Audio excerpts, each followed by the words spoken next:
Ketika King King mengangkat tangannya, sesuatu yang aneh terjadi. Ada cincin di setiap jari tangannya. 10 cincin menyala dengan cahaya yang cerah, membuatnya tampak seperti anggota Nouveau Riche. Setelah itu, tongkat kerajaan muncul di tangannya, 2 cincin kuning, 2 ungu, dan 1 jiwa hitam muncul dari sana. Cincin jiwa pertama, kedua, dan ketiga menyala secara bersamaan. Meskipun kontrolnya terhadap keterampilan jiwanya tidak begitu rapi seperti Xiao Xiao, dia masih bisa dianggap cukup mahir. 3 garis lampu yang terhubung mendarat di Qin Yuewe. Seluruh tubuhnya mulai bersinar dengan lampu hijau, dan seluruh auranya segera berubah. Di sisi lain Qin Yuewe, Chen Jun mewujudkan perisai berat di tangannya. Bagian atas perisai itu berbentuk persegi panjang, sedangkan bagian bawahnya berbentuk irisan segitiga. Tingginya hampir 2 meter, sebuah perisai menara klasik. Dia tampak menakutkan saat dia mengangkat perisainya. Jiwa bela diri Chen Ju tidak diketahui, tetapi tampaknya meningkatkan kekuatan dan kekuatan jiwanya. Perisainya tertanam dengan 4 permata besar, yang bisa dikatakan oleh para insinyur jiwa membentuk susunan formasi perisainya. Serang, pertahanan, dan peningkatan. Kombinasi ketiganya dari sekte Clair Jade agak kuat. Selanjutnya, mereka membela anggota tim lainnya saat mereka muncul. Sekte Tang bergerak kurang cepat. Tidak ada yang melepaskan kemampuan yang kuat. Su Sanxi berjalan di depan dengan perisai penyusuan Wu di depannya. Saat dia melihat perisai Chen Jun, dia bahkan berkata, "Ayo, aku akhirnya bertemu orang yang sama." Kedua belah pihak sekarang terpisah kurang dari 30 meter. Di sisi Clair Jade Sekte, Qin Yuewe mengangkat pedangnya tinggi-tinggi. Namun, formasi Tang Sekte pecah sebelum dia berhasil memotong pedangnya.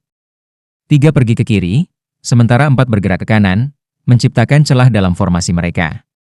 Qin Yuewe menghentikan pedangnya tiba-tiba dan meludahkan darah dengan sangat tidak nyaman. Celah yang diciptakan lawannya seharusnya berada di tempat pedangnya mendarat. Tepat saat dia berhenti, Wang Dong'er menggunakan kursi roda Huo Yuhao untuk mendorong dirinya ke udara. Di udara, sepasang sayap kupu-kupu Dewi Cahaya membuka, dan cahaya Dewi Kupu-Kupu melesat ke arah sekte Clair Jade seperti hujan meteor yang bersinar. Tidak hanya itu, tetapi serangkaian suara mendesing juga beresonansi. Coretan dan coretan cahaya putih terbang ke udara di bawah penutup cahaya Dewi Kupu-Kupu, dan menelan lawan mereka. The Origin of Destruction, Hichaito, akhirnya menyerang. Terlepas dari Hichaito, sisa 7 monster Shrek paling mahir dalam pertempuran jarak menengah atau jarak dekat. Bahkan Huo Yuhao tidak terkecuali. Meskipun dia juga seorang insinyur jiwa, dia tidak berspesialisasi dalam serangan jarak jauh. Hichaito selalu meneliti alat-alat jiwa yang tidak bergerak, dan dia telah belajar bagaimana cara secara akurat menyerang targetnya dari kejauhan. Meskipun dia tidak bisa menggunakan alat jiwa stasioner di turnamen ini, dia masih sangat bagus dalam hal serangan tipe jarak jauh dan luas. Sementara gerakan Tang Sekte ke kiri dan kanan mereka muncul sangat tiba-tiba, justru gerakan-gerakan inilah yang segera mengacaukan ritme Clair Jade Sekte. Ketika serangan daerah Hichaito mendarat, Qin Yuewe masih belum menebas dengan pedangnya. Selanjutnya, alat jiwa Hichaito dan cahaya kupu-kupu Dewi Wang Dong'er dipandu oleh deteksi spiritual Huo Yuhao. Tingkat presisi turun hingga milimeter. Huo Yuhao bahkan memantau pembentukan lawan mereka. Hichaito tidak menggunakan alat jiwa yang kuat, hanya meriam penyengat kelas 4. Meriam jiwa semacam itu tidak mampu menciptakan ledakan yang menutupi area yang sangat luas, tetapi kekuatan penetrasi serangan dari meriam jiwa seperti itu sangat tinggi.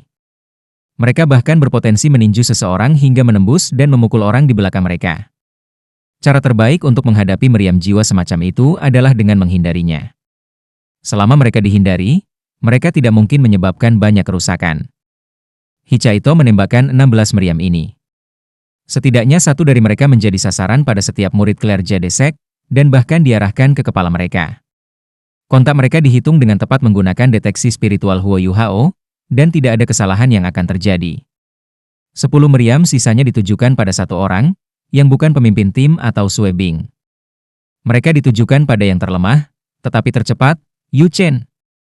Dewi Kupu-Kupu Wang Dong'er tampaknya menelan area yang sangat luas, tetapi hanya memiliki 2 target utama, Sue Bing dan Cain. Cahaya kupu-kupu Dewi mengepung mereka berdua hanya dengan 1 alasan, untuk mempengaruhi mereka sehingga mereka tidak dapat membantu kamu Chen. Adapun 3 di depan, mereka tidak bisa menimbulkan ancaman bagi sekte Tang, meskipun mereka kombinasi yang baik. Semuanya terdengar seperti butuh waktu lama untuk diselesaikan, Tetapi pada kenyataannya, ini semua dilakukan dengan sangat cepat. Sebuah ledakan luar biasa mengguncang arena. Dewi Kupu-Kupu Wang Dong'er sangat kuat. Dia adalah seorang kaisar jiwa, tetapi serangannya tidak dianggap sangat kuat karena dia melepaskannya ke area yang terlalu besar. Namun, mereka masih harus memblokir serangannya meskipun itu bukan yang terbaik. Sebaliknya, kemampuan penetrasi meriam Stinger jauh lebih kuat. Dari 6 murid Clergy de Sekte, Chen Jun, yang memiliki perisai, adalah yang pertama untuk bergerak. Dia mengangkat perisainya ke udara dan menutupi dirinya, Qin Yuewe, dan King King. Saat ledakan yang luar biasa terdengar, mereka bertiga berhenti di jalur mereka, tetapi tidak terluka oleh cahaya Dewi Kupu-Kupu atau meriam penyihir. Lampu intens yang dilepaskan oleh perisainya memblokir semua serangan. Sui Bing terus menunjukkan sisi kuatnya. Saat dia bergerak, aura yang mendominasi terlepas dari tubuhnya. Hembusan gas yang kuat naik ke udara dan menghancurkan peluru meriam yang terbang ke arahnya. Setelah itu, ia juga membantu kain menghalangi cahaya Dewi Kupu-Kupu. Dia juga dengan cepat mengungkapkan jiwa bela dirinya, saat dia melompat dan melompati 3 di depannya, meledak langsung ke arah tim Tangsek. Kain mengangkat tangan kanannya dengan lembut, dan 5 paku panjang berwarna keemasan memanjang. Dia menggunakan kukunya untuk menggaruk kulit penyengat, yang tampaknya dikeringkan saat menyentuh kukunya, dan gagal meledak, langsung berubah menjadi potongan logam bekas. Adapun cahaya Dewi Kupu-Kupu, kain menggunakan kukunya untuk menghancurkannya juga. Namun, Yu Chen tidak seberuntung itu. Sebagai seorang guru jiwa tipe agility, perannya adalah untuk tetap berada di samping dan memberikan serangan bagi lawan-lawannya ketika ada kesempatan.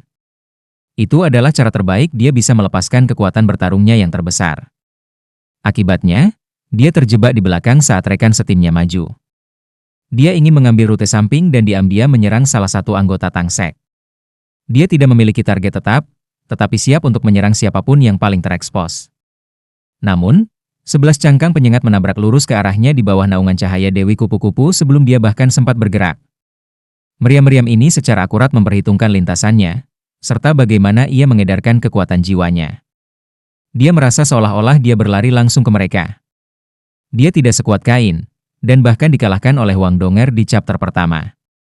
Setelah beristirahat, ia memulihkan sekitar 50 hingga 60% dari kekuatannya. Namun, dia terkejut oleh 11 meriam ini. Karena refleks murni, ia menggunakan beberapa keterampilan jiwa dan berhasil mengatasinya. Namun, perasaan mengerikan menyebabkan seluruh tubuhnya bergetar. Saat dia mengangkat kepalanya untuk melihat ke langit, Yu Chen ngeri melihat bola logam dengan diameter sekitar setengah meter di udara. Bola logam ini menghadapnya seperti mata besar, cahaya merah yang intens bergelombang di permukaannya. Saat dia mengangkat kepalanya, seberkas cahaya merah sudah melesat lurus ke arahnya. Pada saat yang sama, 4 cincin emas yang familiar muncul di sekitarnya. 4 sinar cahaya keemasan juga naik dan langsung menguncinya di tempatnya, tidak ada kesempatan untuk melarikan diri. Sosok besar muncul di udara. Sebuah penghalang putih menghalangi kepala Yu Chen, dan ledakan keras terdengar beberapa kali sebelum berhenti. Kamu Chen sangat pucat saat dia berdiri diam. Clergy de Sekte, Yu Chen, tersingkir. Sosok besar itu tidak diragukan lagi adalah Zheng Zhan. Ketika rentetan lampu merah jatuh, dia sudah tahu bahwa Yu Chen tidak berdaya. Selain itu, Yu Chen sudah menggunakan Invincible Barrier-nya. Bahkan jika dia belum menggunakannya, dia bahkan mungkin tidak dapat memblokir serangan ini bahkan jika dia mencoba menggunakannya. Dia menghadapi alat jiwa kelas 7 yang kuat yang disebut Eye of Fear. Eye of Fear adalah alat jiwa tipe kontrol jarak jauh yang aneh. Itu hanya bisa berlaku setelah ditembakkan ke udara. Seberapa tinggi Eye of Fear dipecah tergantung pada tingkat Eye of Fear. Alat jiwa semacam itu bisa jadi kelas 7, 8, atau 9. Namun, perbedaan kekuatan antara masing-masing kelas cukup besar. Mata ketakutan kelas 7 dapat ditembakkan hingga ketinggian 100 meter. Dari sana, ia bisa menyerang hingga jarak 300 meter. Setiap 10 detik, ia bisa menembakkan sinar teror. Sinar teror dapat membedah, menghancurkan, menembus, menghilangkan, membakar, dan menimbulkan korosi, di antara efek-efek lainnya. Berapa lama itu bisa bertahan tergantung pada kemampuan pengisian formasi pengumpulan energi. Eye of Fear kelas 8 dapat ditembakkan hingga 300 meter, dan tetap di udara.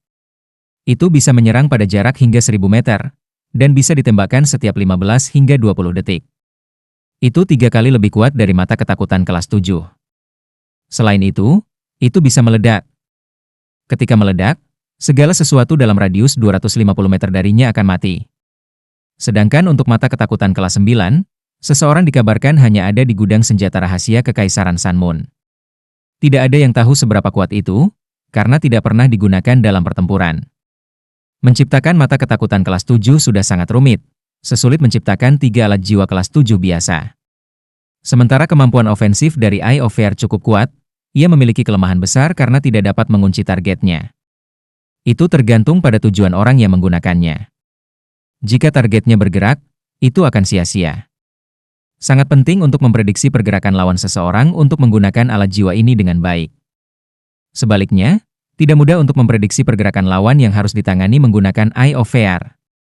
Seiring dengan fakta bahwa sangat mahal dan rumit untuk membuat Eye of Fear, sebagian besar insinyur jiwa kelas 7 tidak mau membuatnya.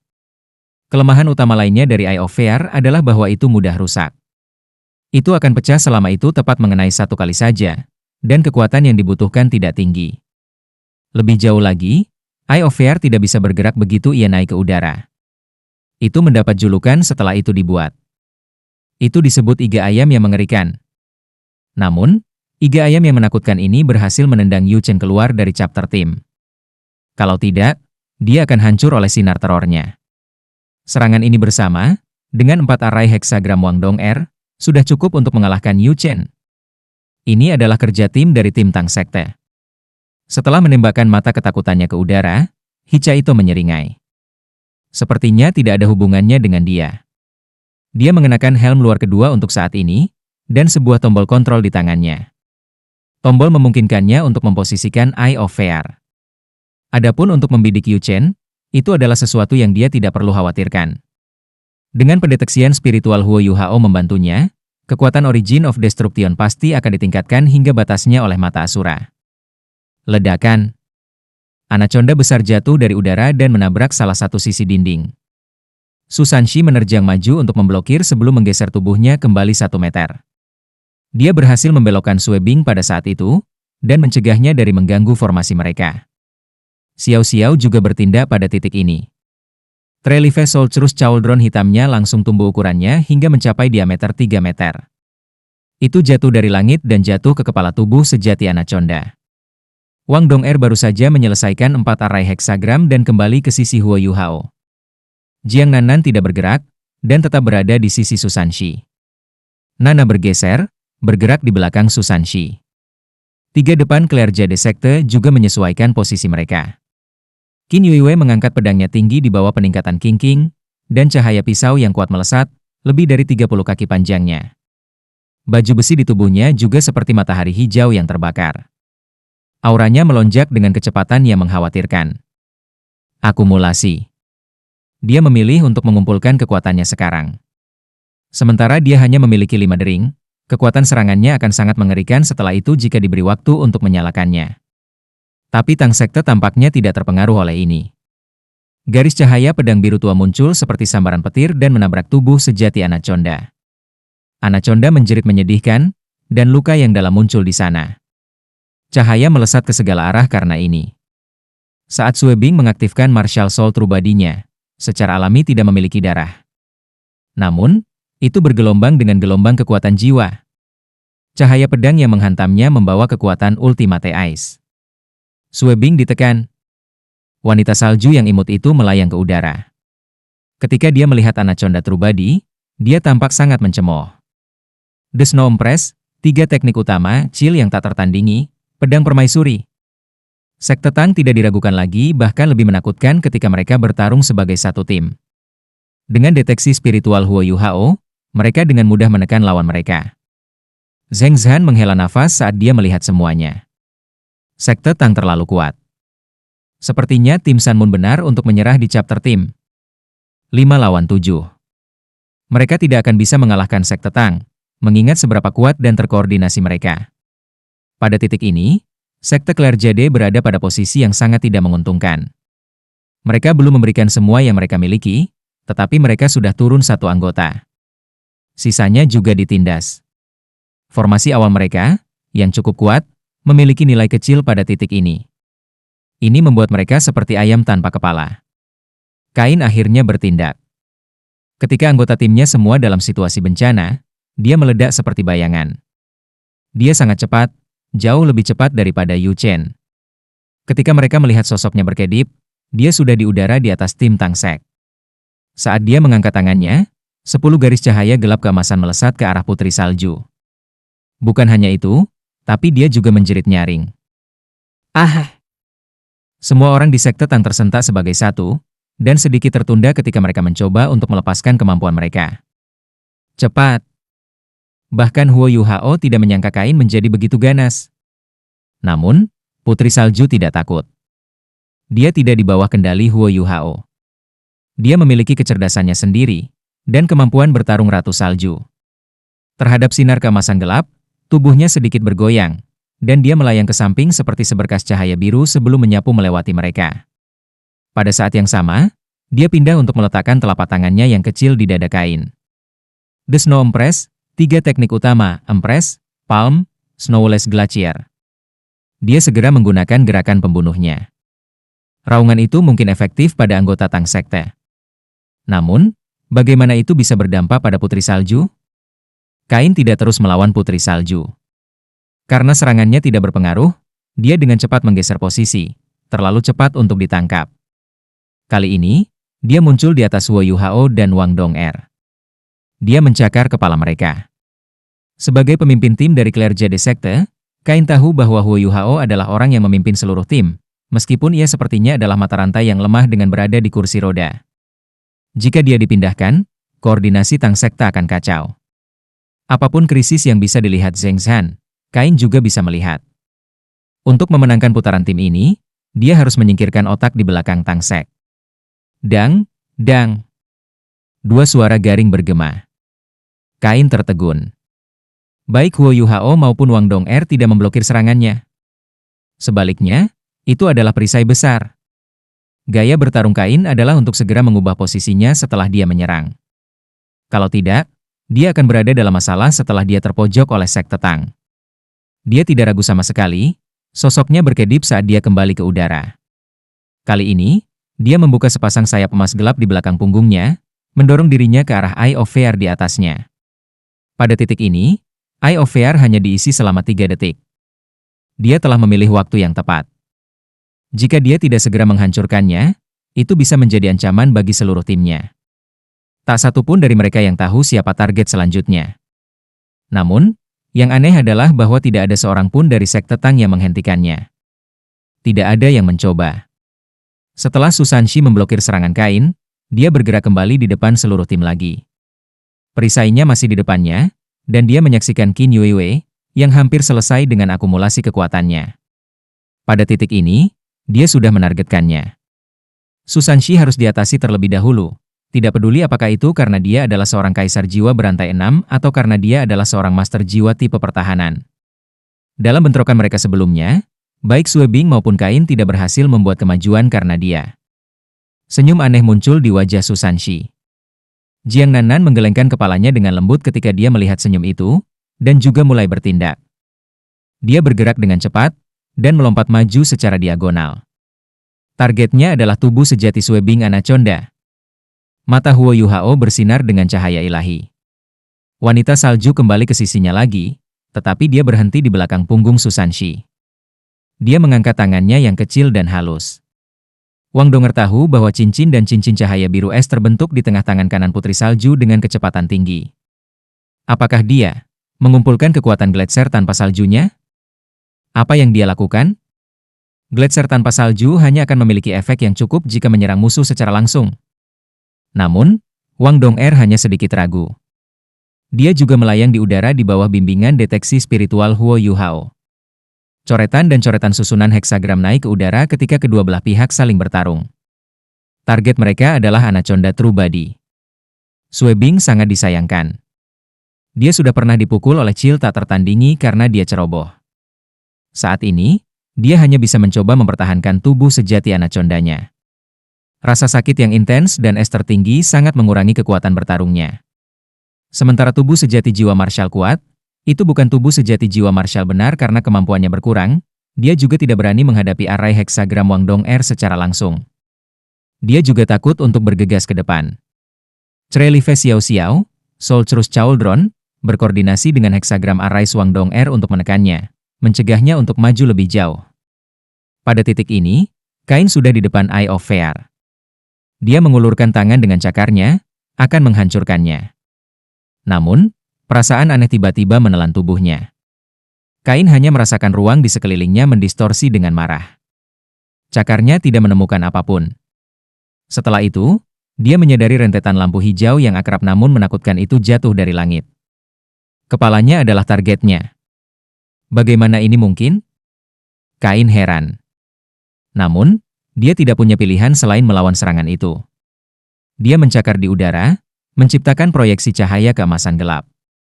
Sayapnya juga terbuka ke rentang maksimum di belakangnya.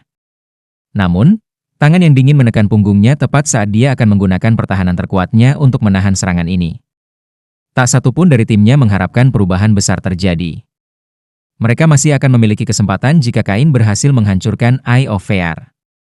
Namun, posisi Kain dan Susanshi tiba-tiba berubah pada saat yang tepat. Pada titik ini, Qin Yuiwei menyelesaikan akumulasi dan menebasnya dengan pedangnya. Targetnya sekarang Kain, yang sesaat hilang setelah dia beralih posisi dengan Susanshi. Tangan dingin itu berisi gletser tanpa salju. Kain tahu dia dalam kesulitan besar. Segalanya terjadi terlalu cepat. Pemindahan dunia bawah yang misterius memiliki efek yang sama dengan teleportasi instan. Zheng Zhan pikir dia melihat sesuatu saat segalanya berubah. Tidak ada waktu untuk bereaksi. Semua orang dari sekte Tang tahu bahwa mereka telah menang. Saat serangan ini dilepaskan, Huo Yuhao juga menyelesaikan serangan lainnya. Cahaya keunguan emas menyala di matanya sebelum Sue Bing menjerit dengan sedih dari jauh. Dia sudah melemah, tetapi tubuh sejati jiwa martialnya segera diusir di bawah serangan shock spiritual Huo Yuhao. Death Relief Solcerus Chauldron segera dibagi menjadi 3 kuali terpisah sebelum gempa Chauldron dilepaskan padanya. Sue Bing terkunci di tempatnya. Pada titik ini, Jiang Nanan sudah ada di depannya, dan dia menendang dadanya. Dia segera diatasi ketika Jiang Nanan dekat dengannya. Bahkan Huo Yuhao percaya bahwa mereka telah memenangkan chapter ini. Selanjutnya, Kain pasti akan terbunuh di bawah serangan gabungan dari Qin Yuiwei dan Putri Salju. Gletser tanpa salju dapat membunuh sage jiwa, diberi cukup waktu untuk menumpuk. Kain hanya seorang kaisar jiwa 6 cincin. Kombinasi pemindahan dunia bawah yang misterius dan Putri Salju terlalu kuat. Namun, sesuatu berubah pada saat ini. Tubuh Kain retak saat dia dipukul oleh telapak tangan Putri Salju, sebelum ditabrak lampu pedang. Dia langsung membelah menjadi 3 bagian, yang terbang ke 3 arah yang berbeda. 3 sosok ini berubah menjadi 3 kelelawar emas gelap di udara. Salah satu kelelawar berubah menjadi biru tua setelah terbang kurang dari 3 meter. Setelah itu, pecah. 2 kelelawar lainnya dengan cepat terbang ke 2 arah yang berbeda. Salah satu dari mereka menuju Huo Yuhao, sementara yang lain terbang menuju Sue Bing, yang ditahan oleh Jiang Nanan. Apa ini? Huo Yuhao juga kaget. Kelelawar yang terbang ke arahnya memiliki lebar sayap 3 meter. Ada cincin melingkar emas gelap di lehernya, dan memekik saat mendekati Huo Yuhao. Pekikan ini menyebabkan Huo Yuhao memasuki trans sesaat.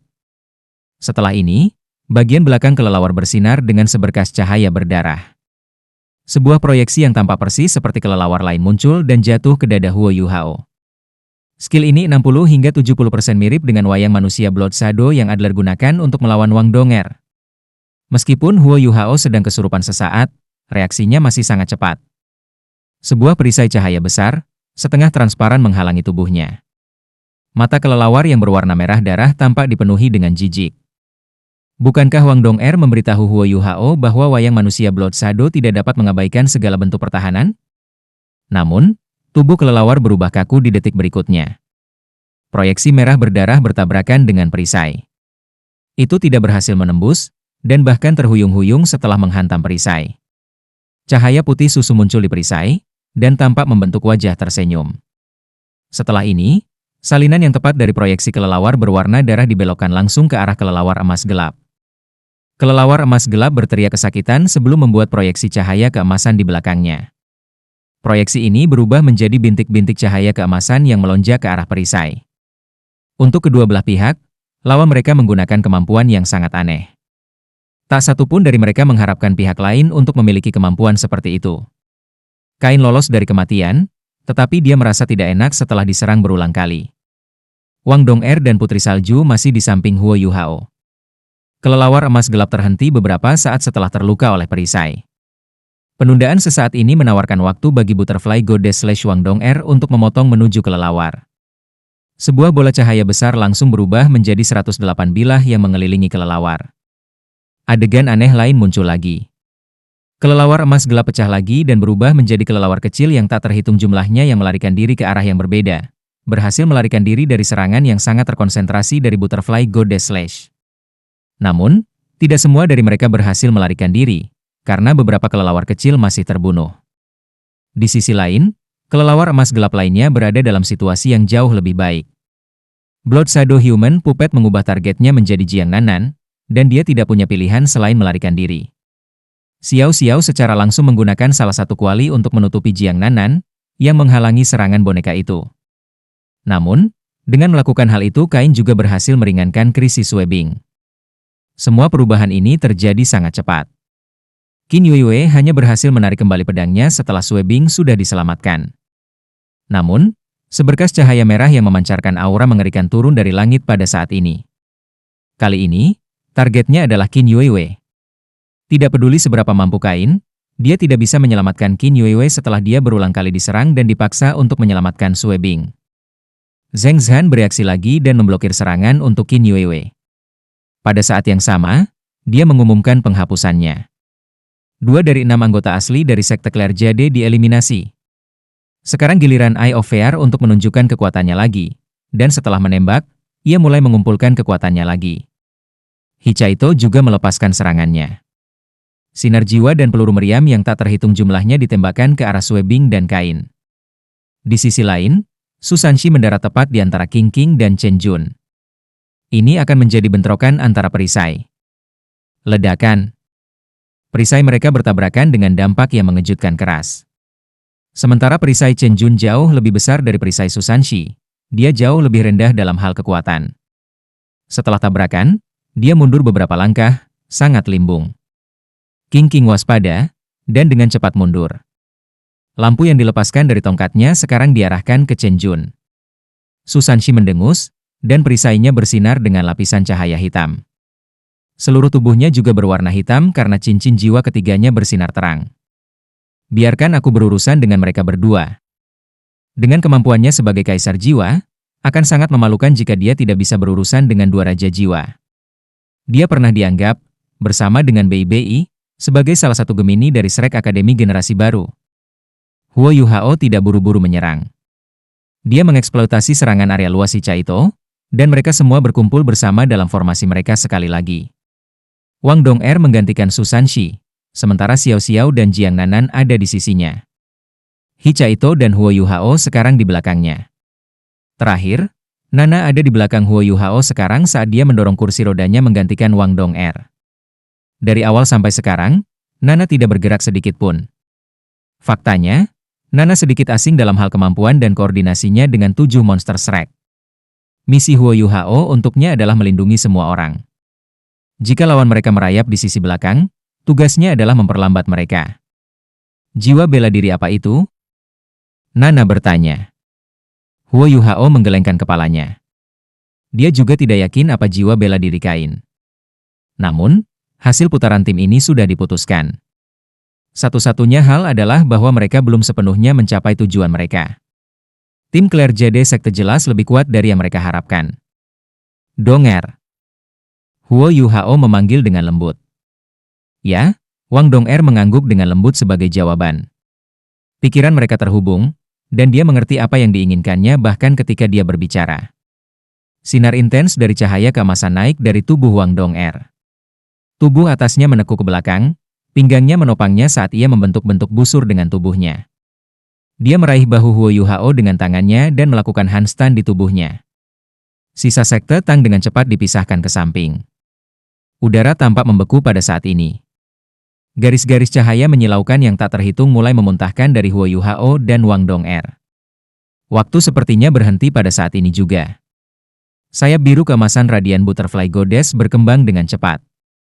Hampir seketika, ukuran mereka berlipat ganda. Awalnya, dia hanya memiliki sayap depan dan belakang, tetapi saat ini, ada sepasang sayap hijau J tambahan di tengah.